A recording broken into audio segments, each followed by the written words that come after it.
Howdy, Vine Trippers. Welcome to the combined May and June monthly video updates for Texas Under Vine. So April and May got way crazy busy for me, and I kept trying and I was not able to get the time to bring you a monthly update video for May.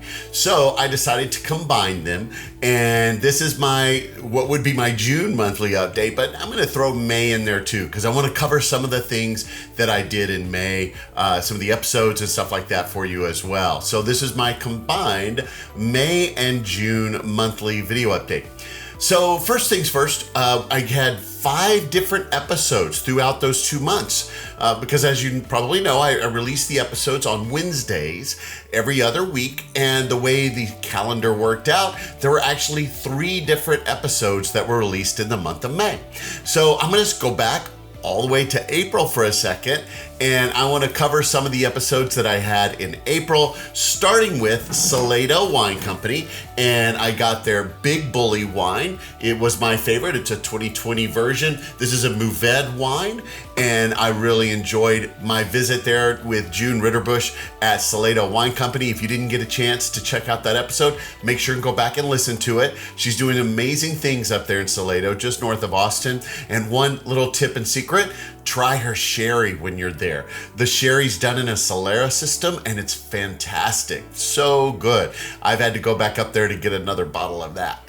All right, so the next thing I did after I visited with June there at Salado, I went to the next episode, 38, which was at a very historic vineyard, Fall Creek Vineyards, and I got their 2021 Pinot Noir there, which if you listen to the episode, you'll know Pinot Noir is not necessarily one of my favorite varietals, but Sergio from the interview, he's their winemaker, did an incredible job with that wine, and I fell in love with it during my tasting, so that's what I ended up buying for my wine library for Fall Creek. But Fall Creek has such a storied history, very, very, very important for the modern Texas wine period, especially in the Hill Country, the very first tasting room in the Hill Country. So you'll want to make sure and go back and listen to episode 38 there with Sergio Quadra at Fall Creek Vineyards. Now I moved on from there. The next place I went was back to Mason, and I got to go to Fly Gap Winery. My library bottle there for Fly Gap was their Barbera de Maison, and it was a fun interview that I got to do with Brock Estes there at Fly Gap. They're doing some really fun things there on the square there in Mason, Texas, and he's making some fun and fabulous wines. They have some great events there. So go back and check out episode 39 if you haven't had a chance to listen to that episode yet. And then as we move on, I got to episode 40. Episode 40 was right here in Austin at a little winery called the Austin Winery. And this was a really cool orange wine that they make that's Albarino, and it really surprised me. This year they're doing a lot of their whites, or most of their whites, all as orange wines. If you've not had an orange wine yet, it's basically a white wine that's made kind of like a red wine, and that it's done on the skin, so you get the color from the grapes into the wine. It even has tannins. Some people compare orange wines almost to like a whiskey or a bourbon because of the tannic flavor that they have in a white wine that you don't typically taste when you drink white wine. So it was really fun, really tasty. He's doing some great things in a place called The Yard here in Austin. So I got to visit with Ross McLaughlin, one of their owners. So go back and listen to that episode 40. It was such a great, fun time there with Ross at the Austin Winery. And you can find out about that awesome Albarino there in the episode itself. Now, I moved on to the last episode in May, which was the last Wednesday in May, episode 41. Episode 41 was at Stone Ledge Winery. So Stone Ledge is actually in Lomita, which is just west of Lampasas, a little north of Austin in the north part of the Hill Country. And I got their Estate Mourvedre there at Stone Ledge. Really loved the smoothness and flavor in that wine and made that my wine library bottle.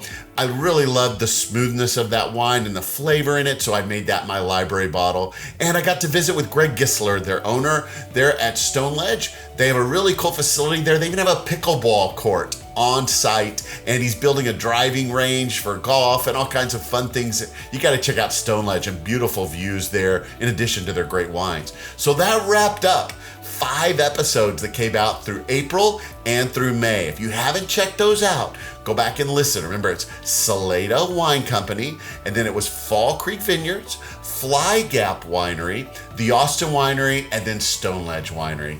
All 5 of those were some fun episodes that I got to do and bring those to you guys. You got to go out and visit them. That's the whole reason why I'm doing this podcast, is so that you can find out about some of these great locations and go check them out for yourself. It's not enough to just listen to me talk about them and my experiences. You got to go out and make your own experiences. So take what you hear from me in these episodes and go out and visit some of these fun locations, talk to some of these great people, and taste some of these great Texas wines. Now, in industry news, I actually was a little busy there at the end of April and early May. I visited 2 big events back to back. First, even before that, I was at Rootstock up in Waco, done by Valley Mills Vineyard. That's episode 31 of my podcast. You can go back and listen to that. But they did their annual event, Rootstock. This was my second time to go. They highlighted great sparkling wines throughout Texas. Got to taste a bunch of fun things and have a great wine dinner at the end of the night. So make sure to check out Valley Mills Vineyards and go to Rootstock next year. Plan for it. It's in April, and they always do such a fun event. And then from there, I went on at the first part of May to the Texas Wine Auction, which was held at Carter Creek. This was my first Texas wine auction to be able to go to in my career. And it was so much fun. I got to volunteer and pour amazing wines for a lot of people who just open up their pocketbooks to really help out such a great cause. The word that I have from Valerie Elkins there with Texas Wine Auction is that they raised $218,470 in one night there at Carter Creek Winery to support mental health programs. They're really big about giving back and using those funds to help. And so many people, like I said, opened their pocketbooks. It was a great evening of fun, of entertainment, of sharing great food, great wines. And it was for a good cause. We raised a lot of money for those great programs with the Texas Wine Auction. So make sure you put that one on your calendar for next year as well. It's a really fun event to go to. And then I wrapped up the first part of my May with going to the Toast of Texas event here in Austin, put on by the Wine and Food Foundation. Again, they put that on every year. I think there were over 30 different wineries on site, so many places to go. There was a truck making paella on site, there was barbecue, and just going from place to place. I got to see a bunch of great wineries, places that I haven't yet connected with. There was even a great winery there that is bringing in Mexican wines. I can't wait to get with them and to share with you some of the great Mexican wines that we are bringing into Texas now as well, so you can broaden your palate further. So again, another really fun and excellent event to be a part of. So it was a really crazy time there in April and May. And again, I apologize for being so busy that I wasn't able to get this video to you, but hopefully this makes up for it. Now, another industry news I wanted to share with you, Serrano Wine, who you can go back and listen to in episode 18 of the podcast, actually opened up a brand new tasting room in downtown Fredericksburg. And I had the pleasure of being able to go in for kind of a soft open to check it out just a few days ago. Beautiful little house there on Main Street in Fredericksburg. And they renovated it. They're still working. It's a work in progress, but it's a beautiful location. Fun, cozy little place to sit down and drink some wines. And so if you haven't yet checked out Serrano, or if you have, but you haven't seen their new tasting room, you got to go check it out. So they are open to the public right now. You can go in. They're going to do a grand opening in July, but their doors are open for you to come in, as long as you understand it is still a work in progress as they're finishing up final details and putting last touches of paint on things and so forth. But great wines, great people. It's really fun. And that's going to be at 411 East Main Street. So when you go to Fredericksburg, if you're coming in from the Johnson City side, right as you start coming into the main part of town, downtown with the strip, it's going to be on your left.